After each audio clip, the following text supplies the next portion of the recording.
And you're still watching TVC News at 6. Ahead of Senate's public hearing on the proposed law to regulate the social media, Amnesty International Nigeria Socio-Economic Rights Advocacy Program, SERAP, and 108 other civil society groups are asking the National Assembly to halt further proceedings on the bill. The groups also called on the Senate to promote bills that would improve the civil space rather than restrict it, stressing that the anti-social media bill has no intention of protecting the masses. And joining me to discuss this is the Director of Spaces for Change, Victoria OHAERI. Good to have you join us, Victoria. Thank you for having me.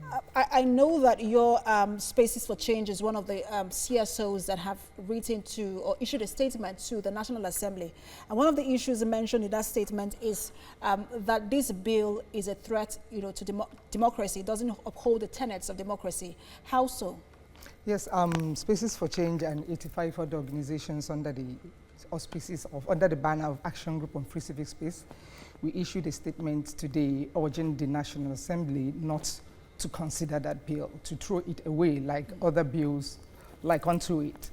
The reasons are many. First, the bill contains too many vague provisions that criminalize free speech and legitimate media activities. The bill duplicates existing law. The bill usurps the powers of existing law enforcement organs of government, especially the judiciary. We sense a danger to free civic space. And apart from that, it creates mechanisms that there's already existing mechanism to take care of all of the issues that are not proposed in that law. All right, so the public hearing, it's coming up this month. What are you attending, and what do you hope to do while you're there? Yes, we intend to attend, but we've submitted a memorandum. The Action Group also has submitted a memorandum. Spaces for Change submitted a memorandum.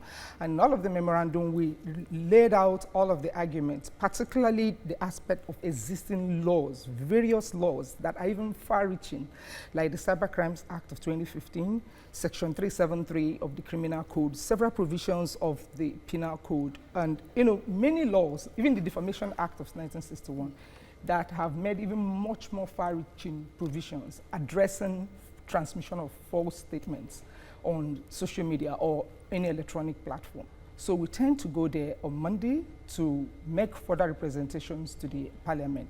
In addition to that, we're also urging other Nigerians to call their elected representatives, make a phone call, urge them to vote against this bill. Because like you rightly said, it is a threat to democratic freedoms. It's a threat to free civic space in the country. All right, so with all of the public outcry, whether on social media, through letters or petitions to the National Assembly, it has passed first reading, second reading, and now at the stage of public hearing.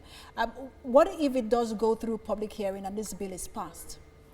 Well, at this stage, the law requires the lawmakers, particularly the committee that is considering the bill, to invite comments from members of the public. So members of the public, the committee cannot unilaterally just shove the bill down the throats of Nigerians. They're going to listen to Nigerians. It's after listening to Nigerians on Monday that decision can be made. All right. Victoria OHAERI, many thanks for your time this hour. Thank you for having me.